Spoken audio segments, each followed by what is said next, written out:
Olá, graça e paz, meu irmão e minha irmã. Estamos iniciando a leitura da Bíblia em 365 dias, uma dose de amor com a Palavra de Deus.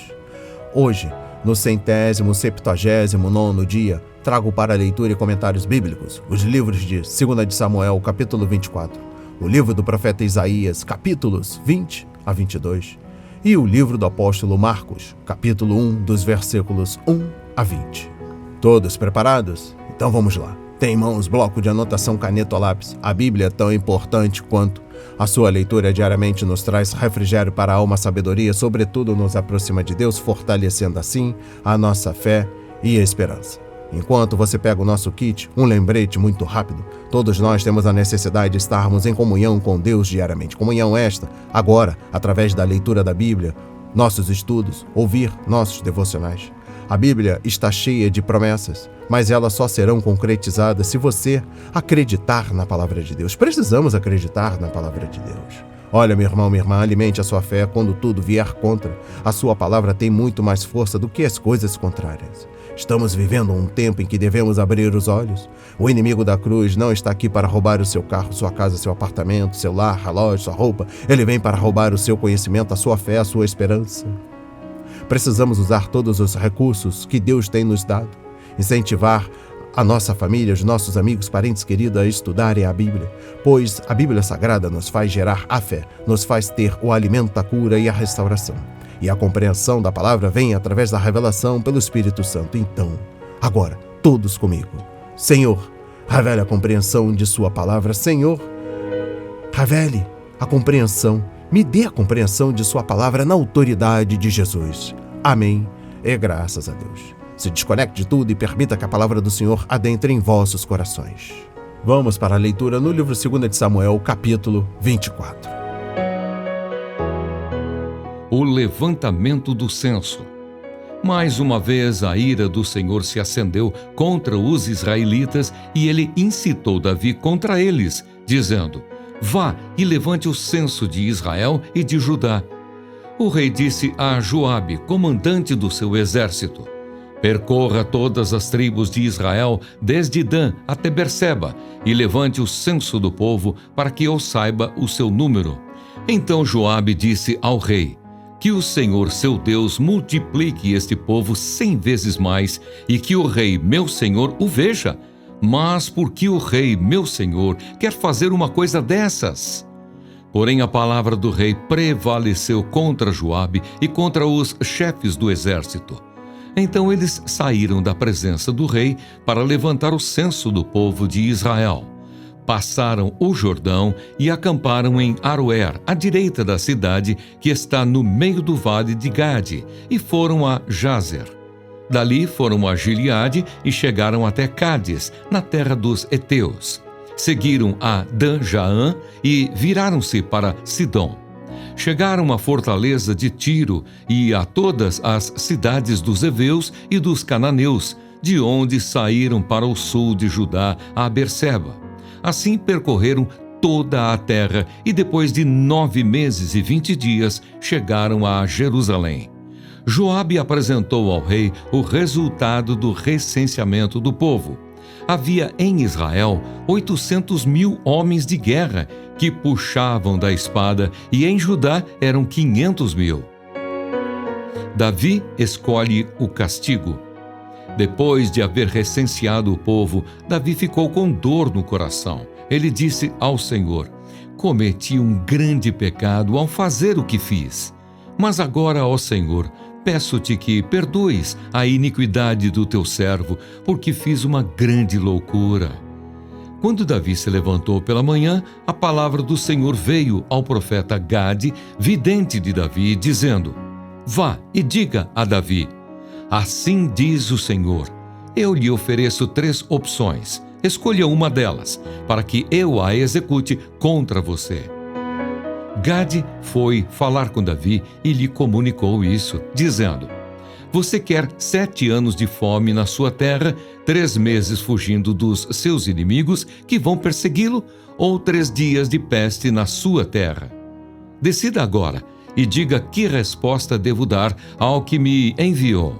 Então Davi disse a Gade: Estou muito angustiado, Porém, é preferível que caiamos nas mãos do Senhor, porque muitas são as suas misericórdias. Não quero cair nas mãos dos homens. Então o Senhor enviou a peste a Israel desde a manhã até o tempo que havia determinado. E desde Dan até Berseba morreram 70.000 homens do povo.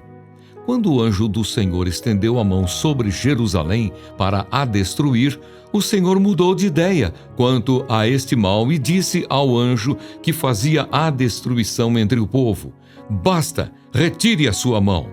O anjo estava junto à eira de Araúna, o Jebuseu. Ao ver o anjo que feria o povo, Davi falou ao Senhor e disse: "Eu é que pequei, eu é que fiz essa perversidade, mas estas ovelhas o que fizeram? Que a tua mão seja contra mim e contra a casa de meu pai." Davi edifica um altar na eira de Araúna.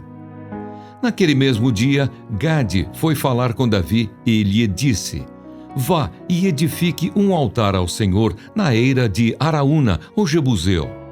Davi foi segundo a palavra de Gade, como o Senhor lhe havia ordenado.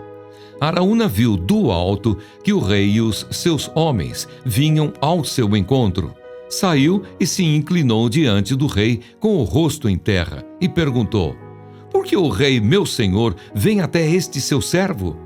Davi respondeu: "Para comprar de você esta eira, a fim de edificar nela um altar ao Senhor, para que cesse a praga no meio do povo." Então Araúna disse a Davi: "Que o rei, meu senhor, tome e ofereça o que bem quiser. Aqui estão os bois para o holocausto, o debulhador de cereais e a canga dos bois para a lenha. Tudo isto, ó rei, Araúna oferece ao rei." E acrescentou: "Que o Senhor seu Deus aceite a sua oferta." Porém, o rei disse a Araúna: "Não, eu vou comprar de você pelo que vale, porque não oferecerei ao Senhor meu Deus holocaustos que não me custem nada." Assim Davi comprou a eira e os bois por 50 moedas de prata.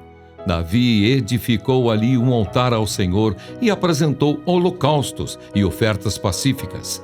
Assim, o Senhor se tornou favorável para com a terra e a praga cessou no meio de Israel. Amém. Compreendendo o livro 2 de Samuel, capítulo 24.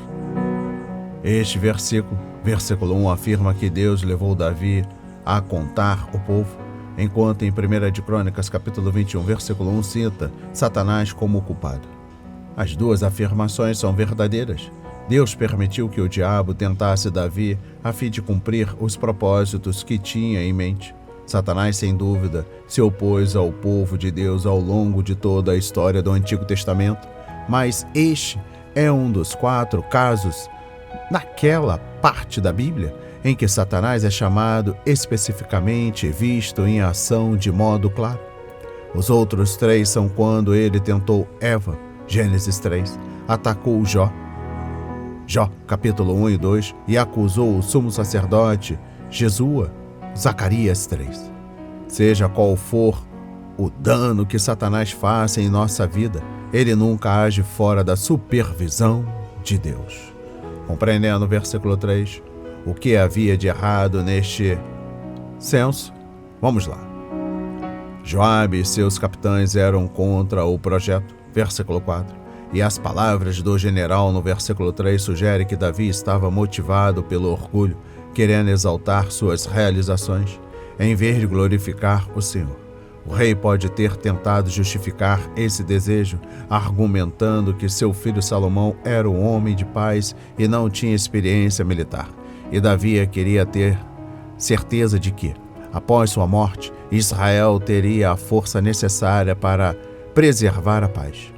Outro motivo pode ter sido o plano de Davi de organizar o exército, o governo e os sacerdotes e levitas, de modo que Salomão pudesse exercer o controle com mais facilidade e ser capaz de construir o templo, conforme 1 de Crônicas, capítulo 22, versículo 27. Exposição bíblica dos versículos 10 a 17. Davi confessou o seu pecado e buscou a face do Senhor. Pelo menos 6 vezes vemos-lo fazendo a confissão: pequei. capítulo 12, versículo 13, capítulo 24, versículo 10, versículo 17, 1 de Crônicas, capítulo 21, versículo 8 e Salmos 41, versículo 4 e capítulo 51, versículo 4. Ao confessar seus pecados de adultério e assassinato, Davi disse: pequei, mas ao confessar seu pecado de contar o povo, ele afirmou: pequei muito. A maioria consideraria seus pecados com relação ao caso de Batseba muito piores do que a contagem do povo e muito mais cruel, mas Davi viu a gravidade do que havia feito.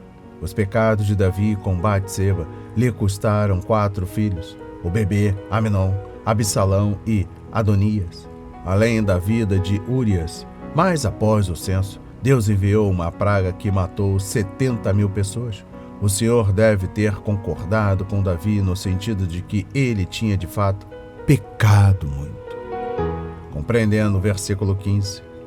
A praga começou de manhã seguinte e continuou por 3 dias determinados, com o anjo do juízo terminando sua obra em Jerusalém, assim como Joabe e seus homens haviam feito. Versículo 8. O coração de pastor de Davi se partiu por causa desse juízo, e ele implorou a Deus que o punisse. Porque Deus mataria 70.000 homens e, ainda assim, preservaria a vida de Davi? Devemos observar que em 2 de Samuel, capítulo 24, versículo 1, diz que Deus está virado com Israel e não com Davi. Por isso ele estava punindo o povo por seus pecados. Alguns sugerem que essa praga levou a vida dos israelitas que seguiram Absalão em sua rebelião e não quiseram Davi como rei. Talvez, mas o texto não garante. E eu encerro a compreensão do livro 2 de Samuel, capítulo 24, com a exposição bíblica dos versículos 18 a 25. A região que Davi comprou não era um simples pedaço de terra, pois era o lugar onde Abraão havia colocado seu filho Isaque sobre o altar, conforme Gênesis 22, e no qual Salomão construiria o templo, conforme 1 de Crônicas, capítulo 22, versículo 1 e 2 de Crônicas, capítulo 3, versículo 1. Depois que a praga cessou, Davi consagrou o local ao Senhor, conforme Levítico 27, versículos 20 a 21, e usou-o como um lugar de sacrifício e adoração. O altar e o tabernáculo estavam em Gibeão, mas Davi tinha permissão para adorar em Jerusalém. A terra foi santificada e um dia seria o lugar do templo de Deus. Davi declarou: este é o lugar para o templo de Deus, o Senhor, e do altar de holocaustos para Israel. Conforme 1 de Crônicas, capítulo 22, versículo 1. Daquele momento em diante, ele começou a preparar tudo para que Salomão construísse o templo. Vamos para a leitura no livro do profeta Isaías, capítulos 20 a 22. Profecia do cativeiro dos egípcios e dos etíopes. No ano em que Tartã, enviado por Sargão, rei da Assíria, veio a Asdod, atacou a cidade e a conquistou. Nesse mesmo tempo, o Senhor falou por meio de Isaías, filho de Amós, dizendo: solte de seus lombos a roupa de pano grosseiro e tire as sandálias dos pés. Isaías fez isso, passando a andar despido e descalço. Então o Senhor disse: assim como o meu servo Isaías andou 3 anos despido e descalço, como sinal e prenúncio contra o Egito e contra a Etiópia, assim o rei da Assíria levará os presos do Egito e os exilados da Etiópia, tanto moços como velhos, despidos e descalços, e com as nádegas descobertas, para vergonha do Egito. Então os israelitas ficarão apavorados e envergonhados por causa dos etíopes, sua esperança, e dos egípcios, sua glória. Os moradores desta região dirão naquele dia: vejam o que aconteceu com aqueles em quem esperávamos e a quem recorremos para nos livrar do rei da Assíria. E agora, como nós vamos escapar? Profecia contra a Babilônia. Sentença contra o deserto junto ao mar. Como as tempestades vêm do sul, ele virá do deserto de uma terra horrível. Uma visão terrível me foi anunciada. O traidor procede traiçoeiramente e o destruidor anda destruindo. Ao ataque, ó Elão! Feche o cerco, ó Média! Já fiz cessar todo gemido. Por isso, os meus lombos estão cheios de angústia. Tive dores como as dores da mulher que está dando à luz. Contorço-me de dores e não posso ouvir. Desfaleço e não posso ver. O meu coração bate forte, o horror me apavora. O crepúsculo que eu aguardava só me trouxe tremor. Põe-se à mesa, estendem-se tapetes, come-se e bebe-se. Levantem-se, príncipes, e untem os escudos. Porque assim me disse o Senhor: vá e ponha uma sentinela que fique olhando e anuncie o que enxergar. Se ela enxergar uma tropa de cavaleiros de 2 a 2, uma tropa de jumentos e uma tropa de camelos, ela que escute atentamente com muita atenção. Então o que estava olhando gritou: Senhor, durante o dia estou continuamente sobre a torre de vigia e fico de guarda durante noites inteiras. Eis que agora vem uma tropa de homens, cavaleiros de 2 a 2. Então ele ergueu a voz e disse: Caiu! Babilônia caiu! Todas as imagens de escultura dos seus deuses jazem despedaçadas no chão. Ah, meu povo, debulhado e batido como o trigo na eira, o que ouvi do Senhor dos Exércitos, o Deus de Israel, isso lhes anunciei. Profecia contra Dumá. Sentença contra Dumá. Alguém me chama desde Seir. Guarda, falta muito para acabar a noite? Guarda, falta muito? O guarda responde: o dia vai chegar e também a noite. Se quiserem perguntar de novo, voltem e perguntem. Profecia contra a Arábia. Sentença contra a Arábia. Nos bosques da Arábia, vocês passarão a noite, ó caravanas de dedanitas. Levem água para os sedentos. Ó moradores da terra de Temá, levem pão aos fugitivos, porque eles fogem da espada desembainhada, do arco entesado e do furor da guerra. Porque assim me disse o Senhor: dentro de exatamente 1 ano, toda a glória de Quedar desaparecerá. E o que restar do número dos flecheiros, homens valentes dos filhos de Quedar, será diminuto, porque assim o disse o Senhor, o Deus de Israel. Profecia contra Jerusalém. Sentença contra o Vale da Visão. O que aconteceu para que todo o seu povo esteja subindo aos terraços?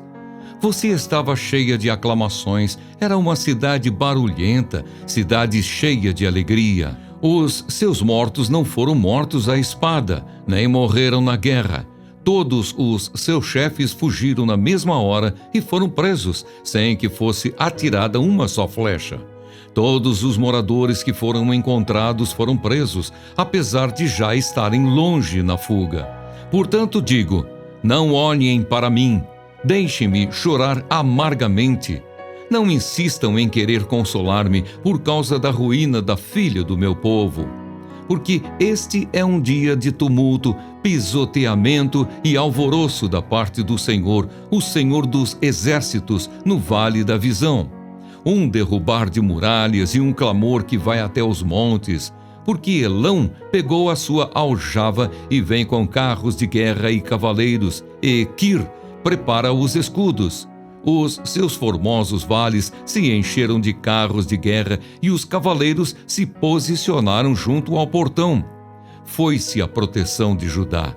Naquele dia vocês olharam para as armas da casa do bosque.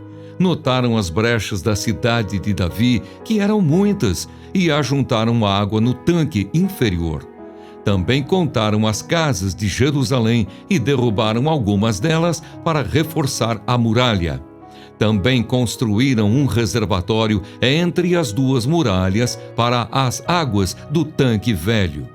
Mas vocês não olharam para aquele que fez essas coisas, nem levaram em conta aquele que há muito as formou. Naquele dia o Senhor dos Exércitos, os convidava para chorar, prantear, rapar a cabeça e vestir roupa feita de pano de saco. Porém, o que se viu era só festa e alegria. Vocês mataram bois, degolaram ovelhas, comeram carne, beberam vinho e disseram: comamos e bebamos, porque amanhã morreremos. Mas o Senhor dos Exércitos me revelou o seguinte: certamente essa maldade não será perdoada, até que vocês morram, diz o Senhor dos Exércitos. Sebna é removido do ofício, Eliaquim é exaltado. Assim diz o Senhor dos Exércitos: vá falar com esse administrador, com Sebna, o responsável pelo palácio, e pergunte-lhe: o que você está fazendo aqui? Ou que parente você tem aqui para que abra aqui uma sepultura para você, lavrando no lugar elevado a sua sepultura, escavando na rocha a sua própria morada? Eis que, como homem forte, o Senhor vai jogar você para bem longe.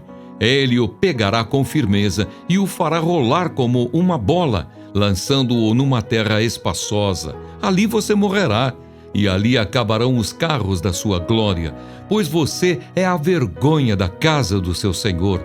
Eu vou removê-lo do seu ofício e você será derrubado da sua posição. Naquele dia chamarei o meu servo Eliaquim, filho de Hilquias. Eu o vestirei com a túnica que você usava, irei cingi-lo com a faixa que era sua, e lhe entregarei nas mãos o poder que você tinha. Ele será como um pai para os moradores de Jerusalém e para a casa de Judá. Porei sobre o ombro dele a chave da casa de Davi. Ele abrirá e ninguém fechará, fechará e ninguém abrirá. Vou fincá-lo como estaca em lugar firme, e ele será como um trono de honra para a casa de seu pai. Nele pendurarão toda a glória da casa de seu pai, a prole e os descendentes, todos os utensílios menores, desde as taças até os jarros. Naquele dia, diz o Senhor dos Exércitos, a estaca que tinha sido fincada em lugar firme será tirada, será arrancada e cairá, e a carga que nela estava se desprenderá, porque o Senhor o disse. Amém. Compreendendo o livro do profeta Isaías, capítulo 20. Exposição bíblica dos versículos 1 a 6. Este capítulo é uma nota de rodapé para a profecia em Isaías 19, versículos 1 a 15, e revela que Isaías fez algumas coisas diferentes para chamar a atenção do povo de Judá. Uma facção queria fazer aliança com o Egito e a Etiópia, mas Isaías avisou que tais alianças estavam fadadas ao fracasso. Durante 3 anos, o profeta se vestiu como um prisioneiro de guerra, usando apenas uma espécie de tanga para expressar sua mensagem. A facção que apoiava o Egito em Judá causou ao profeta tanto problema quanto o povo saudoso da escravidão aos egípcios perturbou Moisés na peregrinação pelo deserto. Conforme capítulo 30, versículos 1 a 17, capítulo 31, versículos 1 a 3 e números 11 e 14. Compreendendo o capítulo 21, exposição bíblica dos versículos 1 a 10. O deserto junto ao mar provavelmente é a região em torno do Golfo Pérsico. Isaías usou a imagem de uma tempestade no deserto enquanto descrevia o ataque dos assírios contra a Babilônia, ocorrido em 689 a.C.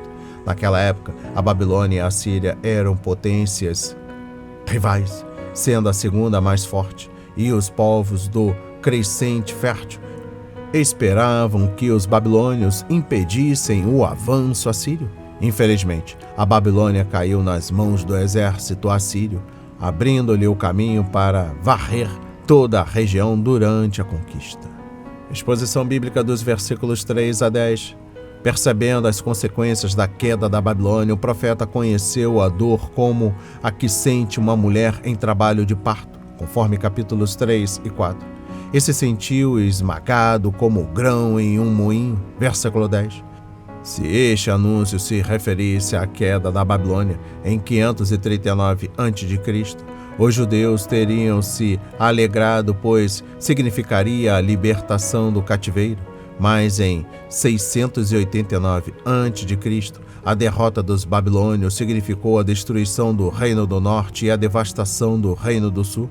Observe que Jeremias, conforme capítulo 51, versículo 8, e João, Apocalipse 14, versículo 8 e capítulo 18, versículo 2, usaram as palavras de Isaías. Caiu, a Babilônia caiu. Aleluia.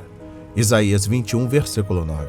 Compreendendo o versículo 6, Isaías era o vigia no muro, conforme Ezequiel, capítulo 3, versículos 16 a 21, capítulo 33, versículos 1 a 11, e foi-lhe ordenado anunciar tudo o que se aproximasse. O avanço do exército assírio havia trazido uma terrível escuridão para as nações, e Edom queria saber se existia alguma esperança, alguma luz. A resposta do profeta foi breve, mas adequada, com informações e um convite. A manhã estava chegando, uma metáfora da derrota da Síria perante a mão de Deus nos campos de Judá, conforme Isaías 37, versículo 36.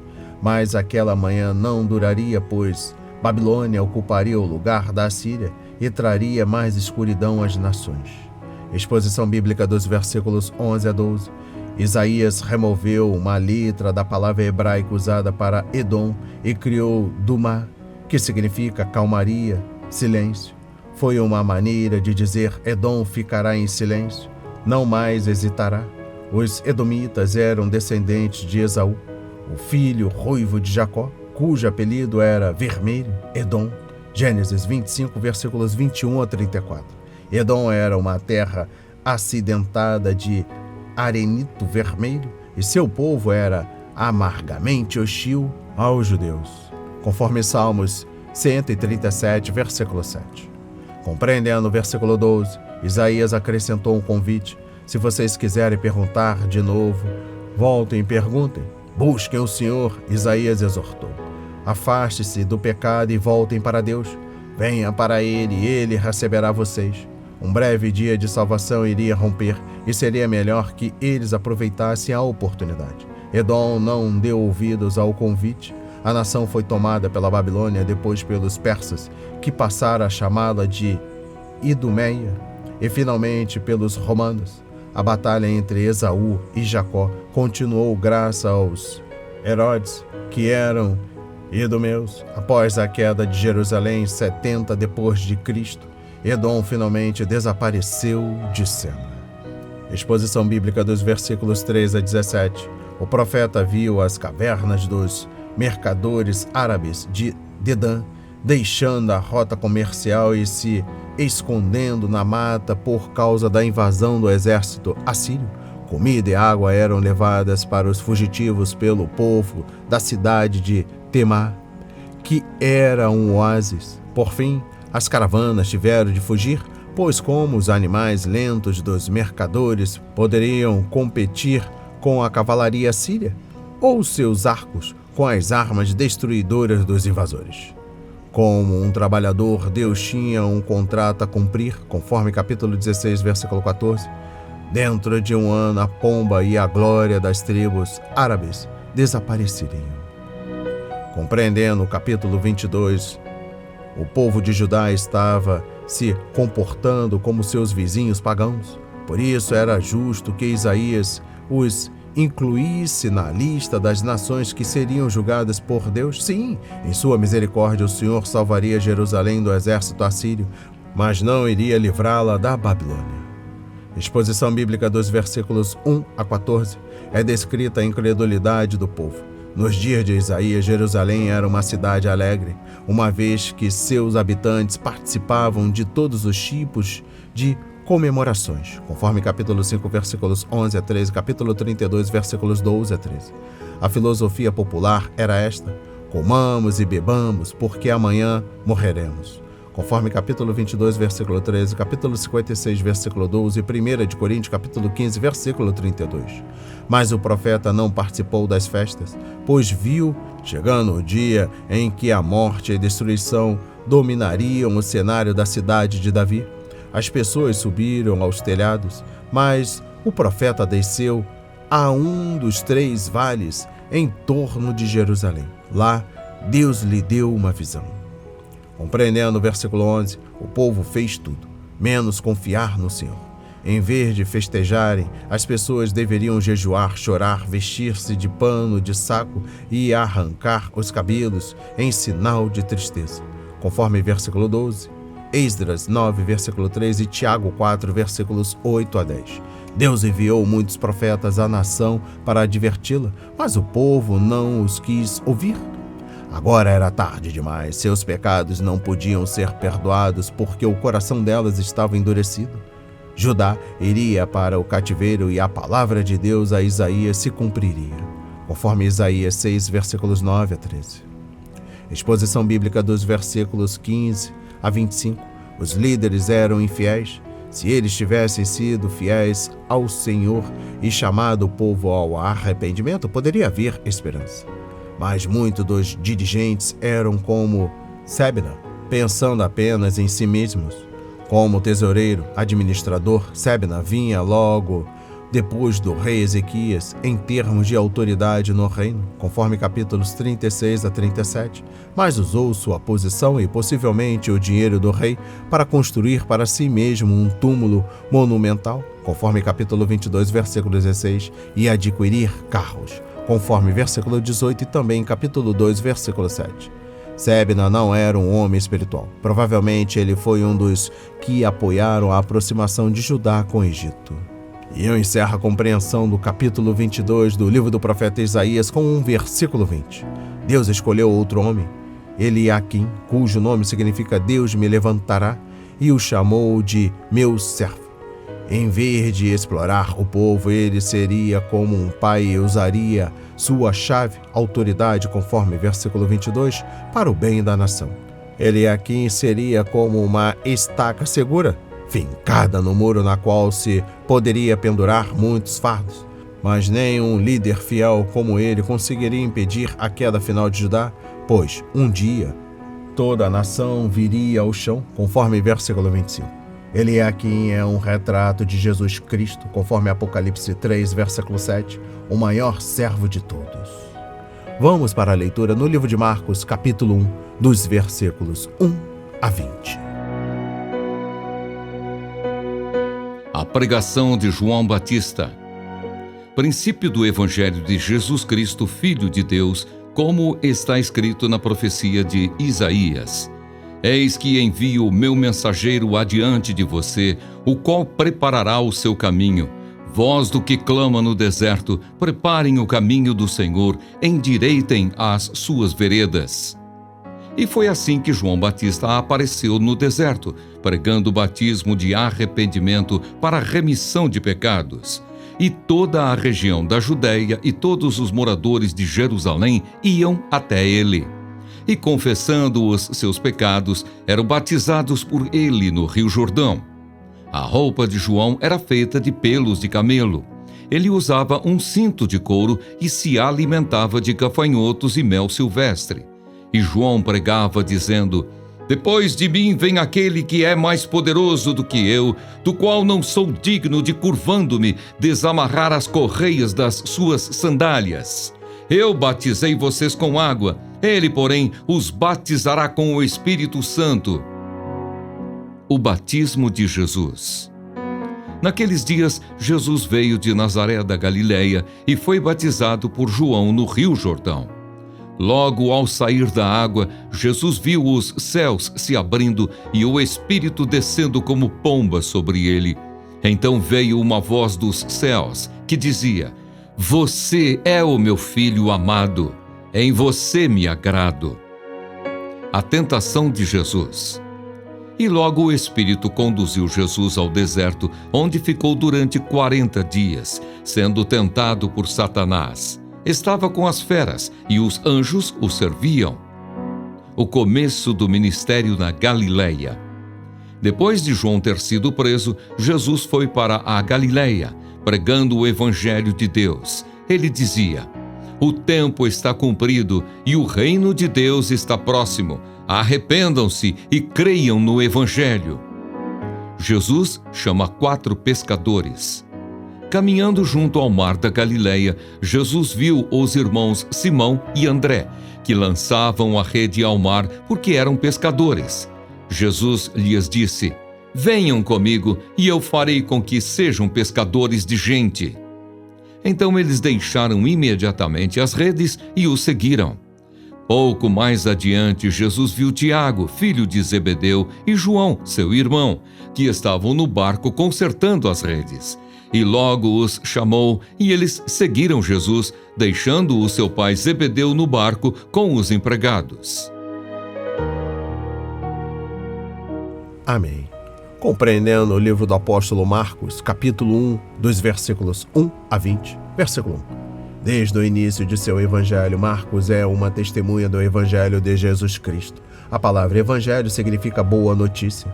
Para os romanos, o público-alvo especial de Marcos, evangelho significava uma ótima notícia sobre o imperador. O evangelho de Jesus Cristo é que o Filho de Deus veio ao mundo e morreu por nossos pecados. É a boa notícia que nossas transgressões podem ser perdoadas, de que podemos pertencer à família de Deus e de que, um dia, vamos viver com o Senhor no céu. Evangelho é o anúncio da vitória sobre o pecado, a morte e o inferno. Exposição bíblica dos versículos 2 e 3. O segundo testemunho é o dos profetas. Marco faz duas citações dos profetas do Antigo Testamento, Malaquias 3, versículo 1 e Isaías 40, versículo 3, e também Êxodo 23, versículo 20. As palavras mensageiro e voz referem-se a João Batista, o profeta enviado por Deus para preparar o caminho para o seu filho, conforme Mateus 3, Lucas 3, versículo 1 a 18 e João 1, versículos 19 a 34. Nos tempos antigos, antes de um rei visitar qualquer parte de seu reino, um mensageiro era enviado à frente dele para preparar o caminho. Competia a ele preparar estradas e preparar o povo. Ao chamar a nação ao arrependimento, João Batista preparou o caminho para o Senhor Jesus Cristo. Exposição bíblica dos versículos 4 a 8. João Batista é a próxima testemunha. Jesus disse que ele era o maior dos profetas, conforme Mateus 11, versículos 1 a 15. Em seu modo de se vestir, antes de seu estilo de vida e da mensagem de arrependimento que pregou, João se identificou com Elias, 2 de Reis, capítulo 1, versículo 8, e Malaquias 4, versículo 5. Exposição bíblica dos versículos 10 a 11. O Pai e o Espírito Santo são as últimas testemunhas de Marco acerca da identidade do servo de Deus. Quando Jesus foi batizado, o Espírito veio sobre ele como uma pomba, e o Pai falou do céu e se identificou com o seu Filho amado. As pessoas que estavam presentes não ouviram a voz de Deus nem viram a pomba, ao contrário de Jesus e de João. Conforme João 1, versículos 29 a 34, a palavra traduzida por amado não só declara afeto, mas também carrega o significado de único. Aquele anúncio do Pai vindo do céu nos faz lembrar Salmos 2, versículo 7 e Isaías 42, versículo 1. Exposição bíblica dos versículos 12 e 13. De forma concisa, Marcos apresenta-nos duas imagens simbólicas. Os 40 dias do Nosso Senhor no deserto remetem o leitor aos 40 anos de Israel no deserto. Israel falhou quando foi provado, mas o Nosso Senhor triunfou. Tendo vencido o inimigo, Jesus agora poderia seguir em frente e chamar um novo povo que participaria da herança espiritual. Uma vez que o nome Jesus é a forma grega de Josué, podemos ver o paralelo. O primeiro Adão foi provado em um belo jardim e falhou, mas Jesus foi tentado em um deserto perigoso e conquistou a vitória. Adão perdeu seu domínio sobre a criação por causa de seu pecado. Gênesis 1, versículo 28 e Salmos 8. Mas em Cristo, esse domínio foi restaurado em favor de todos os que confiam nele. Hebreus 2, versículo 6 a 8. Jesus estava com animais selvagens e eles não lhe fizeram mal. Ele deu uma demonstração daquele tempo futuro de paz e de justiça em que o Senhor voltará a estabelecer seu reino, conforme Isaías 11, versículo 9 e capítulo 35, versículo 9. Exposição bíblica dos versículos 14 a 22. A mensagem de Nosso Senhor eram as boas novas do reino de Deus ou o Evangelho de Deus? Como dizem alguns textos, sem dúvida, a maioria dos judeus leu a revolução política na expressão reino de Deus, mas não era nada disso que Jesus tinha em mente. Seu reino tem a ver com seu reinado na vida de seu povo. É um reino espiritual e não uma organização política. E a única maneira de entrar no reino de Deus é crendo nas boas novas e nascendo de novo. Conforme João 3, versículos 1 a 7. Exposição bíblica dos versículos 14 a 15. Jesus pregava que as pessoas deveriam se arrepender, mudar de atitude e crer, conforme Atos 20, versículo 21. Apenas o arrependimento não é suficiente para nos proporcionar a salvação, mesmo que Deus espere que os cristãos se convirtam de seus pecados. Devemos também depositar uma fé real em Jesus Cristo e crer em sua promessa de salvação. Arrependimento sem fé pode tornar-se remorso, e o remorso é capaz de destruir pessoas que carregam um fardo de culpa, conforme Mateus 27, versículos 3 a 5 e 2 Coríntios capítulo 7, versículos 8 a 10. Exposição bíblica dos versículos 16 a 20. Não era o chamado deles à fé e à salvação, era um chamado inicial ao discipulado. O fato de Zebedeu ter empregados, conforme versículo 20, sugere que seu negócio no ramo de pesca era bem sucedido e que ele era um homem de recursos. Isso também nos assegura que Tiago e João não foram rudes com o pai quando atenderam ao chamado de Cristo. Com a ajuda de seus servos, Zebedeu poderia ainda administrar o negócio. E eu encerro a leitura da Bíblia e também da compreensão do livro de Marcos, capítulo 1, dos versículos 1 a 20, trago o versículo 17. Jesus não inventou a expressão pescador de homens.